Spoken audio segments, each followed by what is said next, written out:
ബൈക്കില് കച്ചിറങ്കയിലേക്ക് പോയിക്കൊണ്ടിരിക്കുകയാണ്. കച്ചിറങ്ക പക്ഷെ ഇപ്പൊ തുറന്നിട്ടില്ല. അവിടെ ചെന്നിട്ട് ബാക്കി കാര്യങ്ങളൊക്കെ പറയാം.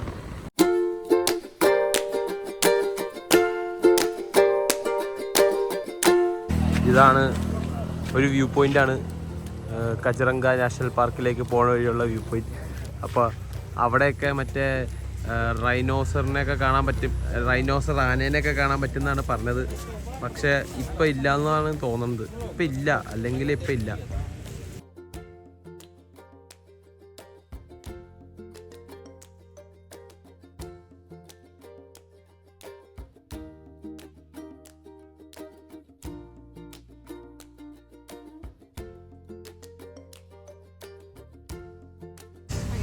ആ കാണുന്നതാണ് ഒരു കൊമ്പുള്ള റൈനോ, വൺ ഹോൺ റൈനോ, അതിനെ അങ്ങനെയാണ് പറയണത് guys.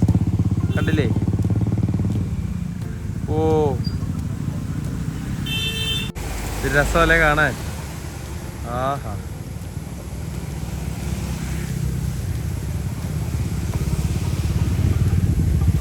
One horn rhino guys.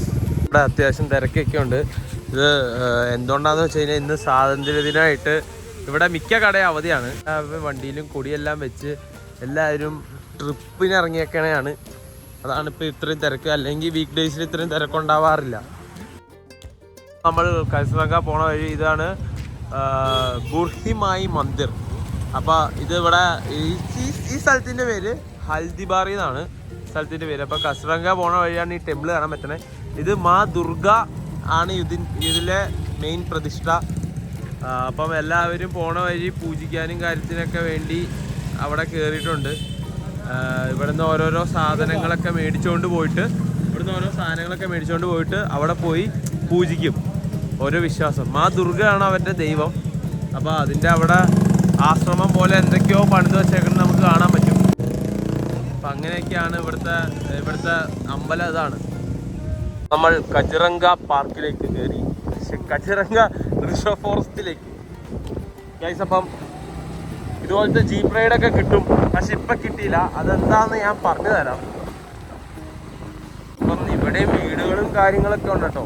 ഇവിടെ വീടുണ്ട്, ഓരോ സൈഡിലും വീടും കാര്യങ്ങളും ഉണ്ട്. ഇത് റിസർവ് ഫോറസ്റ്റിൻ്റെ ഏരിയ ആണെങ്കിലും ആൾക്കാർ ഇവിടെ താമസിക്കുന്നുണ്ട്.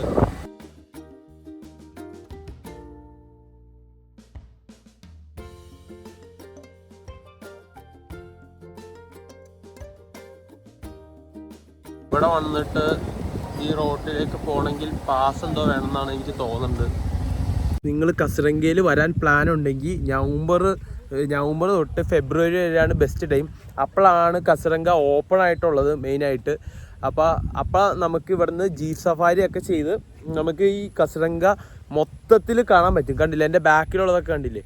അങ്ങനെ മൊത്തത്തിൽ കാണാൻ പറ്റും. നമ്മുടെ അടുത്തൂടെ ഈ റൈനോയും എലിഫൻറ്റും ടൈഗറും ഒക്കെ നടന്നു പോകുന്നതെല്ലാം കാണാൻ പറ്റും. അപ്പം ഞാൻ പറയുവാണെങ്കിൽ നിങ്ങൾ ഈ ടൈമിൽ എനിക്കറിയില്ലായിരുന്നു ഈ ഇത്ര അടുത്ത ഇവിടുന്ന് കച്ചിറങ്കാന്ന്. അപ്പോൾ ഈ ടൈമിൽ വന്നു കഴിഞ്ഞാൽ പ്രശ്നം എന്താണെന്ന് വെച്ച് കഴിഞ്ഞാൽ നമുക്ക് ക്ലോസ്ഡ് ആയിരിക്കും, നമുക്ക് ജീപ്പിൽ പോകാൻ പറ്റില്ല. ചുമ്മാ ഇങ്ങനെ വന്ന് നിന്നത് എന്നെപ്പോലെ ഇങ്ങനെ കണ്ടിട്ട് തിരിച്ച് പോകേണ്ടി വരും. അപ്പോൾ നിങ്ങളതൊക്കെ ഒന്ന് നോക്കിയിട്ട് വരിക. പിന്നെ ജീപ്പ് റൈഡിനൊക്കെ എത്രയാണ്, ഒരു 6 പേർക്ക് 2200 രൂപ, ആ റേറ്റൊക്കെയാണ്. പിന്നെ ഫുഡ് ഉള്ളിലുണ്ട്. പിന്നെ അത് 2 ദിവസത്തെ റൈഡും ഉണ്ട്, 1 ദിവസത്തെ റൈഡും ഉണ്ട്. 2 ദിവസത്തേക്ക് മറ്റേ റിസോർട്ട് നമ്മൾ അവിടെ തന്നെ എടുക്കുകയൊക്കെ ചെയ്യണം. 1 ദിവസത്തേക്ക് കൊടുക്കാം. വരുവാണെങ്കിൽ രാവിലെ 7 മണി തൊട്ട് 5 മണി വരെ ആയിരിക്കും റൈഡ് വന്നത്.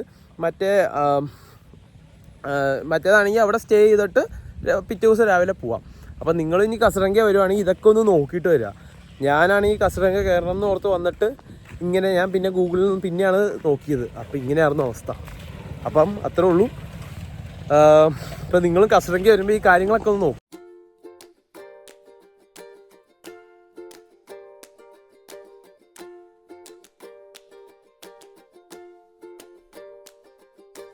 അപ്പം ഞങ്ങൾ കക്കോച്ചാങ് വാട്ടർഫാളിലേക്ക് പോകാറുന്നു. അപ്പോൾ ഇവിടെ പാസ്സൊക്കെ എടുക്കണം. ഇവിടെ ഒരു വാട്ടറിൻ്റെ വാളൊക്കെ ഉണ്ട്. അപ്പം അതിൽ കൂടെയാണ് പോകുന്നത്. River crossing. ജാവോ ആഹാ, കിടിലൻ സ്ഥലമാണ്. നമ്മൾ വാട്ടർഫോൾ പോണ ഇങ്ങനെ ഒരു ഒരു ഒരു ഒരു ഒരു ഒരു വാട്ടർ റിവർ ക്രോസ് ഉണ്ട്. അപ്പോൾ നമ്മൾ വാട്ടർഫാളിൻ്റെ അങ്ങോട്ട് പോകുമ്പോഴുള്ള റോഡുകളും കാര്യമാണ്. ഇവിടെ കയറുന്നതിന് ഒരാൾക്ക് 30 രൂപ എന്ന രീതിയിലാണ് 30 രൂപ എന്ന രീതിയിലാണ് ഇവിടെ ടിക്കറ്റ് റേറ്റും കാര്യങ്ങളൊക്കെ. അപ്പം എനിക്ക് അത് ലോക്കൽസ് തന്നെ പിരിക്കുന്നതാണ് എനിക്ക് തോന്നുന്നത്. പക്ഷേ പോണ സ്ഥലം ഇതിൽ വൈബാണ്. റോഡ് ഭയങ്കര ഷെയ്ക്കിയാണ്. അതാണ് വീഡിയോ ഇങ്ങനെ കിടന്ന് ഷെയ്ക്കാണ് കഴിച്ച്. ഞാൻ പറയുമ്പോൾ കുറച്ച് ഷെയ്ക്നെസ് ഉണ്ടാവും, കാരണം ഇതിങ്ങനെ റോഡ് ഷെയ്ക്കാവണോണ്ടാണ്. പോണ വഴി വന്ന വഴി ഇതുപോലത്തെ ക്രോസിംഗ് ഒക്കെ കേട്ടോ. ഇവിടെ മൊത്തത്തിൽ ഫുൾ റിവർ ക്രോസിംഗ് ആണ് ഇവിടെ മൊത്തത്തിൽ. പിന്നെ അതിൻ്റെ മുകളിലൊരു പാലവും വൈബാണ്. എല്ലാവരും ഒരു വലിയ ടൂറിസ്റ്റ് സ്പോട്ടാണെന്ന് തോന്നുന്നു ഗൈസ്. തിരക്കാവുന്നുണ്ടോ, ഭയങ്കര തിരക്ക്. പിന്നെ ഇവിടെ ഇങ്ങനെ കുറെ കടകളൊക്കെ ഉണ്ട് സൈഡിൽ. പിന്നെ ആൾക്കാർ വന്നിരുന്ന് കുക്കൊക്കെ ചെയ്യുന്നുണ്ട് ഗൈസ്. ഇതിവിടെ റെസ്റ്റിംഗ് ഏരിയ ആണെന്ന് തോന്നുന്നു. Resting area. നമ്മൾ വാട്ടർഫാളിലേക്ക് എത്തുന്നതിന് മുമ്പ് അടുത്ത റിവർ ക്രോസിംഗ് ആണ്. ഫാളിൽ എത്തുന്നതിന് മുമ്പ് അടുത്ത റിവർ ക്രോസിംഗ് ആണ് ഗൈസ് ഈ കാണുന്നത്. റിവർ ക്രോസിംഗ് ആണ്, മൊത്തത്തിൽ റിവർ ക്രോസിംഗ് ആണ് ഇവിടെ. ഇതങ്ങാണ്ട് 3-ോ 4-ാമത്തെ 5-ാമത്തെ റിവർ ക്രോസ് ആണ് ഗൈസ് നമ്മൾ ഈ കയറാൻ പോകുന്നത്. ഇവിടെ എല്ലായിടത്തും പാലവും മരുന്നുണ്ട്. കയറി വരുമ്പോൾ ഇവിടെ എന്താണ് പുതിയ റെസ്റ്റോറൻറ്റും കാര്യങ്ങളൊക്കെ ഉണ്ടാക്കുന്ന കാണാം. അപ്പോൾ ഇവിടെ അത്രയും ടൂറിസം ഡെവലപ്പ് ആവുന്നുണ്ട്. ഇത്രയും ടൂറിസം ഡെവലപ്പ് ആകാതെ ഇതുപോലെ വലിയ രീതിയിലുള്ള ഹോട്ടലൊന്നും ഉണ്ടാകില്ല. പിന്നെ ഇത് അവിടെ ഒരു സ്റ്റേയും കാര്യങ്ങളൊക്കെ വന്നിട്ടുണ്ട്. അതിപ്പോൾ ഓപ്പൺ അല്ല. ഇനി അങ്ങോട്ട് കുറച്ചുകൂടി ഉണ്ട് വാട്ടർഫാളിലേക്ക്. നമ്മൾ പോയിക്കൊണ്ടിരിക്കുകയാണ്. ഇപ്പം എത്തും. ഇവിടുത്തെ തിരക്കാണ് നിങ്ങളിപ്പോൾ കാണുന്നത്. ഇവിടെ ഇത്രയും തിരക്കാണെന്ന് ഞാൻ വിചാരിച്ചില്ല. എന്താണ് നമ്മുടെ സ്വാതന്ത്ര്യ ദിനത്തിനോട് അനുബന്ധിച്ചിട്ടുള്ള തിരക്കാണ് കഴിച്ചു ഇവിടെ. ഇനി ഞാൻ പുറത്തെങ്ങാനും വണ്ടി വെച്ചാൽ ചേർന്നു. ഇതിൻ്റെ ഉള്ളിൽ വണ്ടി വെച്ചിട്ട് ആകെ പ്രശ്നം. ഇവിടെ നിന്ന് അങ്ങ് വരും വണ്ടി വെക്കും, അങ്ങ് വരും. അവിടെ നിന്ന് റിവർ ക്രോസ് ചെയ്യണേലും ഭേദം അവിടെ റിവർ ക്രോസ് ഉണ്ട്. അതിൻ്റെ മുകളിലാണെന്ന് തോന്നുന്നു നമ്മുടെ വാട്ടർഫാൾ കാണുന്നത്. ഗൈസ് ഇവിടെ വന്നിട്ട് അവർ മദ്യപാനവും പുകവലിയും മാത്രമേ ഉള്ളൂ ഇവിടെ. ഇവിടെ മാത്രമല്ല, പല സ്ഥലങ്ങളിലും ആൾക്കാരങ്ങനെ ഇരുന്ന് അതുപോലത്തെ സ്ഥലങ്ങളിലൊക്കെ ഇരുന്ന് ആൾക്കാർ മദ്യപിക്കുന്നതും ഇതൊക്കെ നമുക്ക് കാണാൻ പറ്റും അവിടെ വന്നു കഴിഞ്ഞാൽ. വാട്ടർഫാൾ ഫുൾ വാട്ടർ ക്രോസിംഗ് ആണ് ഗൈസ്. എല്ലാവരും അവിടെ ഇവിടെയൊക്കെ പെട്ടി കിടക്കുക. അതിൻ്റെ മുകളിലേക്കാണെങ്കിൽ വണ്ടി പോവില്ല. ഫുൾ ഓഫ് റോഡ് ട്രയൽസ് ആണ്. ഓഫ് റോഡ് ട്രയൽസ് നമ്മുടെ വണ്ടി എടുത്തുകൊണ്ട് വരുവായിരുന്നെങ്കിൽ അവിടെ ഓഫ് റോഡ് ട്രയൽസ് ഒക്കെ അയച്ച് നോക്കാറുണ്ട്. ഇവിടുന്ന് നമ്മൾ കുറേ നടന്ന് മേളിൽ കയറണം. നമുക്ക് കജിറങ്കേന്ന് വേറെ വീട്ടിൽ പോയാൽ മതിയായിരുന്നു. വിശക്കുകയും ചെയ്യണ്ട്. ഞാൻ വിചാരിച്ചോ ഇത് ഇത്രയും വലിയൊരു പാടാവുന്നു. കഴിച്ച് ഒരുപാട് നടക്കാണ്ട്. മെയിനായിട്ട് നമ്മൾ ആരും ഫുഡ് കഴിച്ചല്ല. എന്താലേ നീ ഫുഡ് കഴിച്ചോടാ? ആരും കഴിച്ചില്ലല്ലോ. ഞാൻ കജിറങ്കയിൽ എന്തെങ്കിലും കഴിച്ചിട്ട് വരാറ്. ഇത് ചുമ്മാ ഇത്രയും നടക്കണം. ഇനി ആ വണ്ടി എടുത്ത് നമ്മൾ എന്ന് പോവാനാണ്? ഇതിനൊരു അന്തിയില്ലാന്ന് തോന്നുന്നു. ഇങ്ങനെ നടന്ന് നടന്ന് നടന്ന് നടന്ന് നമ്മൾ മേളിലേക്ക് പോകണം. മേളിലേക്ക് പോകുമ്പോൾ സ്കൈ വാക്ക് ഒക്കെ ഉണ്ടെന്ന് എഴുതി വെച്ചിട്ടുണ്ട്. സ്കൈ വാക്ക് എന്തെങ്കിലും വന്നൊക്കെ ഉണ്ടെങ്കിൽ വേറെ ഡ്രസ്സൊക്കെ എടുത്ത് വന്നാൽ ഇവിടെ ഇന്ന് കുളിച്ച് പിന്നെ എന്തെങ്കിലും ഫുഡൊക്കെ കൊണ്ടുവരിക. ഫുഡൊക്കെ കൊണ്ടുവന്നാൽ ഇവിടെ ഇന്ന് കഴിച്ച് സെറ്റപ്പായിട്ട് ഫ്രണ്ട്സൊക്കെ ആയിട്ട് ചില്ല് ചെയ്തിട്ട് പോവാം. ഞങ്ങൾ കജിറങ്ക മാത്രമായിരുന്നു പ്ലാൻ ചെയ്തിട്ടുണ്ടായിരുന്നുള്ളൂ. ഇങ്ങോട്ട് അവിടെ നിന്നെടുത്ത പ്ലാൻ ആയതുകൊണ്ട് ഡ്രസ്സോ കാര്യങ്ങളോ ഒന്നും എടുക്കാൻ പറ്റിയില്ല. പക്ഷേ കജിറങ്ക വരെ വന്നവരുണ്ടെങ്കിൽ എന്തായാലും ഈ സ്ഥലം മിസ് ചെയ്യാതെ പോവാം. വന്നപ്പോൾ ഉള്ള ക്ലൈമറ്റ് ഭയങ്കര നല്ലതായതുകൊണ്ട് തന്നെ വെയിലില്ല. വെയിലുണ്ടെങ്കിൽ നല്ല പാടാം. നടന്ന് മൂപ്പാടളം സഫാരിയൊക്കെ ഉണ്ടെന്ന് തോന്നുന്നു. അത് ഇവിടുത്തെ ലോക്കൽസ് ആനയിൽ കയറി വന്നതാണോ അതെനിക്കറിയില്ല. ആന സഫാരിയൊക്കെ ഇവിടെ ഉണ്ട്. പുള്ളി കഞ്ചാവ് അടിച്ചിട്ട് അതിൻ്റെ മുകളിൽ ഇരിക്കണമെന്ന് തോന്നുന്നു. ഇതുണ്ട് ആൾക്കാരിങ്ങനെ വന്നിരുന്ന് കൊള്ളാം. ഇതുവരെ എത്തിയില്ലേ? വാട്ടർഫാൾ അവിടെ. വാട്ടർഫാളിലേക്ക് പോണ വഴിയാണ്. വാട്ടർഫാൾ ഇതുവരെ എത്തിയില്ല.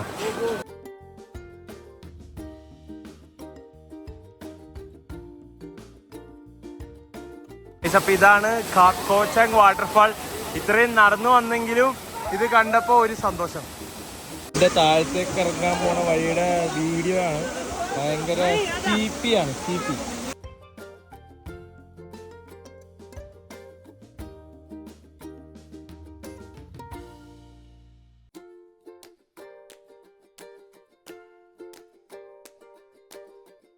നമുക്ക് വരാൻ ആ വഴിയാണെങ്കിൽ തിരിച്ച് കയറിപ്പോകാൻ വേറെ വഴിയുണ്ട്. സ്റ്റെപ്പ് ഇട്ട് അവർ പണിത് വെച്ചിട്ടുണ്ട്. ഇത് അവർ ഒഫീഷ്യൽസ് തന്നെയാണ് പുറത്തിരിക്കണേന്ന് തോന്നുന്നു. കാരണം ഇത്രയൊക്കെ പണിത് വെച്ചിട്ടുണ്ടല്ലോ, അതിൻ്റെ ഇതാണ്. ഗൈസ്, ഈ വാട്ടർഫാളിൽ നിന്ന് നമുക്ക് പോകാൻ തോന്നൂല. വീഡിയോയിൽ നിങ്ങൾക്ക് എത്രത്തോളം മനസ്സിലാവുണ്ടെന്ന് അറിയില്ല. പക്ഷേ ഈ വാട്ടർഫാളിൽ വന്നാൽ 1 മണിക്കൂർ മിനിമം നമുക്ക് സ്പെൻഡ് ചെയ്താൽ പോകാൻ പറ്റില്ല. അത്രയും സെറ്റപ്പ് വാട്ടർഫാളാണ്. ഈ സമയത്ത് വന്നിട്ടേ കാര്യമുള്ളൂ. കാരണം മൺസൂൺ സീസണിൽ വന്നാലാണ് ഇത്രയും നല്ല വാട്ടർഫാൾ നമുക്ക് കിട്ടുള്ളൂ ഗൈസ്. ഇനി നമ്മൾ തിരിച്ചെത്തി. രാവിലെ പോയതാണ് ഗൈസ്, ഇതുവരെ ഫുഡൊന്നും കഴിച്ചുള്ള. അപ്പോൾ ഇനി ഫുഡ് കഴിക്കാൻ പോകണം. വന്നപ്പോൾ കണ്ട അതേ സ്ഥലമാണ്. അപ്പോൾ എനിക്ക് ഇവിടെ നേരത്തെ വന്ന സമയത്ത് നിർത്താൻ പറ്റിയില്ല. അവിടെ കുറേ ഹട്ട് പോലത്തെ സാധനങ്ങളുണ്ട് ആൾക്കാർക്ക് ഇരിക്കാൻ. നടുക്കൊരു കുളം എല്ലാം ഉണ്ട്. പിന്നെ എനിക്ക് ഈ ഒരു ഭാഗം ഭയങ്കരമായിട്ട് ഇഷ്ടപ്പെട്ടു. ഈ ഭാഗം ഒരു രക്ഷയില്ല, കിടിലാണ്. കാണാൻ ഭയങ്കര ഭംഗിയാണിത് കാണാൻ. ഇങ്ങനെ നീണ്ടു നിവർന്ന് കിടക്കണം. ഫുൾ പ്രകൃതിയിലേക്ക് അങ്ങ് ഇറങ്ങിപ്പോയൊരു ഫീല്. പക്ഷെ ഉമ്മാരിവിടെ ഇരുന്ന് ഈ സിഗരറ്റ് വലിയും മറ്റേ മുറുക്കി തുപ്പും വെള്ളോടി എല്ലാം ഉണ്ട്. പ്രകൃതിനെ നശിപ്പിച്ചുകൊണ്ടിരിക്കുകയാണ് ഗൈസ് ഇവിടെ മൊത്തത്തിൽ. ഇവിടെ കുറച്ചുകൂടി ഒന്ന് റൂൾ സ്ട്രിക്റ്റ് ആക്കി കഴിഞ്ഞ് കഴിഞ്ഞാൽ ഇവിടെ എല്ലാം സെറ്റപ്പായിരിക്കും. ഓ, എന്ത് രസമാണെന്ന് നോക്കി. ആ വ്യൂ നോക്ക് ഗൈസ്, വ്യൂ നോക്ക്. വീഡിയോ കാണുന്ന പോലെ അല്ലത്. എന്ത് രസമാണെന്ന് നോക്ക്. ഞങ്ങളപ്പം തിരിച്ചു പോയിക്കൊണ്ടിരിക്കുകയാണ് ഗൈസ്. അപ്പം നമ്മൾ 8 മണിക്ക് ഫുഡ് കഴിച്ചതാണ്. ഇതുവരെ ഫുഡ് കഴിച്ചില്ല. വിശന്നിട്ട് കണ്ണാൻ പറ്റില്ല. ഇനി നേരെ കടയിലേക്ക് പോയിട്ട് ഫുഡ് കഴിക്കണം ഗൈസ്. അതാണ് ഇനി അടുത്ത പരിപാടി. വരാനുള്ളവരെ ഞങ്ങൾ ഇങ്ങനെ വെയിറ്റ് ചെയ്തിരിക്കുകയായിരുന്നു. അവർക്ക് എനിക്ക് എല്ലായിടത്തും സമയമുണ്ട്. അവർക്ക് കുറച്ച് സമയം കുറവുണ്ട്. അതാണ്. അല്ലെങ്കിൽ ഞാനിപ്പോഴും അവിടെ നിന്ന് ഇറങ്ങിയിട്ടുണ്ടാവില്ല. ഇവിടെ ഇങ്ങനെ കടകളൊക്കെ ഉണ്ട് ഗൈസ്. അപ്പം നിങ്ങൾക്ക് ഫുഡ് വേണമെങ്കിൽ ഫുഡ് കഴിക്കാം. മുറുക്കാനാണ് ഇവിടെ എല്ലായിടത്തും കിട്ടും. അത് പിന്നെ നിങ്ങൾ നോക്കണ്ട. പിന്നെ സിഗരറ്റ് എല്ലാം ഇവിടെ ഉണ്ട്. പിന്നെ ഇവിടെ ആൾക്കാർക്ക് ഇരുന്ന് വിശ്രമിക്കാം, അങ്ങനെയൊക്കെ. ഇന്ന് ഈ ഹോട്ടലിൽ നിന്നാണ് ഫുഡ് കഴിക്കണേ. ആഹാ, എല്ലാവർക്കും നല്ല വിശപ്പാണ്. അതുകൊണ്ട് എനിക്ക് തന്നെ വീഡിയോ എടുക്കാൻ പറ്റിയില്ല. ഈ കടയിൽ നിന്ന് ഞങ്ങളെല്ലാവരും ഫുഡ് കഴിച്ചിറങ്ങി ഗൈസ്. ഇതാണ് കുദൂസ്, മേരാ ദോസ്ത് ഹൈ ഇധർ സേ. അപ്പം ഞങ്ങൾ പുള്ളിയുടെ വണ്ടിയിലാണ് വന്നത്. അതാണ് പുള്ളിയുടെ വണ്ടി, NS 120. ഹായ് പോലോ. ആ, അപ്പം ഗൈസ്, ഇത് നമ്മളെ ബ്രഹ്മപുത്ര നദിയുടെ നേരത്തെ കണ്ടില്ലേ, അതിൻ്റെ തൊട്ട് സൈഡിലായിട്ടുള്ള ഒരു വഴിയും അവിടെ താമസിക്കുന്ന ആൾക്കാരുടെ ഒക്കെ വീടാണ് ഗൈസ് ഈ കാണുന്നത്. ഓ, പിന്നെ ഞങ്ങളിത് ഈ വഴി കൂടെ നേരെ നടന്നുകൊണ്ടിരിക്കുകയാണ് ഗൈസ്. അപ്പോൾ ഈ ആടുകളും പൂക്കളും എല്ലാം ഈ വഴി വന്നിട്ടുണ്ട്. കാണാൻ പറ്റും നമുക്ക് ഒരു ഗ്രാമീണതയുടെ ഒരു ഭംഗി. അതാണ് മൊത്തത്തിലിത്. അപ്പോൾ ഇതാണ് ബ്രഹ്മപുത്ര. ആ കാണുന്നില്ലേ, ബ്രഹ്മപുത്രയുടെ ഒരു ഭാഗം കേട്ടോ ഇത്. ആ കാണുന്നതാണ് ബ്രഹ്മപുത്ര ബ്രിഡ്ജ്. കൊണ്ട് ഇവിടുത്തെ സൂര്യാസ്തമയം എന്ത് മൂടാന്ന് നോക്കി. ഓ, സീൻ സ്ഥലം. രസമാണെന്നറിയാം. ഇവരിവിടെ മറ്റേ മീൻ കൃഷിയൊക്കെ ചെയ്യുന്നുണ്ട്. ഇവിടെയല്ല, അവിടെയും കുറേയൊക്കെ ഉണ്ട്. ഞാൻ പോണ വഴിക്ക് ബാക്കിയുള്ളത് കാണിച്ചാൽ ഇവിടെയൊക്കെ മീൻ കൃഷിയൊക്കെയാണ് മെയിനായിട്ടുള്ളത്. ഇവിടെ നിൽക്കുമ്പോൾ ഉണ്ടല്ലോ ഒരു വല്ലാത്ത ഫീലാണ്. വ്യൂ നിങ്ങൾ ഈ വീഡിയോ കാണുമ്പോൾ തന്നെ എന്തൊരു ഫീലാന്ന് എനിക്ക് മനസ്സിലാവുന്നുണ്ട്, നിങ്ങൾക്ക് മനസ്സിലാവും. അപ്പോൾ നിങ്ങളൊന്ന് നേരിട്ട് വന്ന് കണ്ടുപോയിക്ക്. കിടിലം വ്യൂ. नाम क्या है? इसका नाम है तुम्हारा भयानक ब्रह्मपुत्र नदी. क्या? भयानक ब्रह्मपुत्र नदी. क्या? भयानक ब्रह्मपुत्र नदी. ആ, ഭയാനക് ബ്രഹ്മപുത്ര നദി. ഇത് ബ്രഹ്മപുത്ര നദിയുടെ ഒരു ഭാഗം തന്നെ കേട്ടോ. ഞാൻ നേരത്തെ പറഞ്ഞായിരുന്നു. ആ, അതാണ് ബ്രിഡ്ജ് കുറച്ചുകൂടി നല്ല വ്യൂവിൽ ഇവിടുന്ന് കാണാൻ പറ്റും കഴിച്ചു. പിന്നെ ഇവിടെ കുറച്ച് തേസ്പൂർ ഗൈസ്, അതാണ് ആ ബ്രിഡ്ജിന്റെ അപ്പുറത്താണ് തീസ്പൂർ. അത് ഇവിടുത്തെ ഒരു വലിയ ടൗൺ ആട്ടോ ഗൈസ്. അപ്പോൾ ഇത് കണ്ടോ, ഇവിടുത്തെ വീടുകളൊക്കെയാണ് ഇവിടെ. പിന്നെ ഇവിടെ ബാത് കരേഗാ, ഇധർ സേ ബാത് കരേഗാ. അത്യാവശ്യം ഒരുക്കമുള്ള വെള്ളമാണ്. ഓ ദർശേ ഇവിടെ വൈകുന്നേരങ്ങളിൽ വന്ന് ടൈം സ്പെൻഡ് ചെയ്യാൻ ഭയങ്കര സെറ്റപ്പാട്ടോ. എനിക്കെന്താണെന്നറിയില്ല, ആസാമിനോടൊരു പ്രണയമായി തുടങ്ങിയിരിക്കുകയാണ് ഗൈസ്. ഇവിടുത്തെ ആൾക്കാരും അതുപോലെ തന്നെ ഇവിടുത്തെ ഈ ഭംഗി ഭയങ്കര ഗ്രാമീണത ഭംഗിയാണ്. അത് ടൗണിലല്ല ഞാൻ പറയുന്നത്, ഇതുപോലത്തെ വില്ലേജിൽ ലോക്കൽ ലൈഫ് നമ്മൾ ജീവിക്കുമ്പോൾ നമുക്ക് മനസ്സിലാവും ഇവിടുത്തെ ആ ഭംഗി, ഇവിടുത്തെ സ്നേഹവും ഇതൊക്കെ. അപ്പം ഇതെൻ്റെ ലാസ്റ്റത്തെ ദിവസമാണ് ആസാമിലത്തെ. അപ്പം ഞാൻ ആസാം ശരിക്കും മിസ് ചെയ്യും ഗൈസ്. അപ്പം ഇനി ഞാൻ എന്താണെങ്കിലും ആസാമിലേക്ക് വരും. എനിക്ക് ആസാം ശരിക്കും ഇഷ്ടപ്പെട്ടു. 7 ദിവസം ഞാനിവിടെ നിന്നു. ഇനി എൻ്റെ യാത്രകൾ മൊത്തം ഒറ്റയ്ക്കായിരിക്കും. ഇത്രയും കാലം എൻ്റെ കൂടെ കൂട്ടുകാരുണ്ടായിരുന്നു. അപ്പം ഇത്രേ ഉള്ളൂ ഗൈസ്. ആസാം വ്ളോഗ് സീരീസ് ഇവിടെ തീർന്നു. ഇനി നമുക്ക് മേഘാലയ വ്ളോഗ് സീരീസ് കാണാം. അത്രേ ഉള്ളൂ. അപ്പം നിങ്ങൾക്ക് എല്ലാവർക്കും ആസാം കല്യാണവും ആസാം വ്ളോഗും കജ്റംഗിയൊക്കെ ഇഷ്ടപ്പെട്ടു എന്ന് ഞാൻ വിചാരിക്കുന്നു. അപ്പം അത്രേ ഉള്ളൂ ഗൈസ്. ബൈ.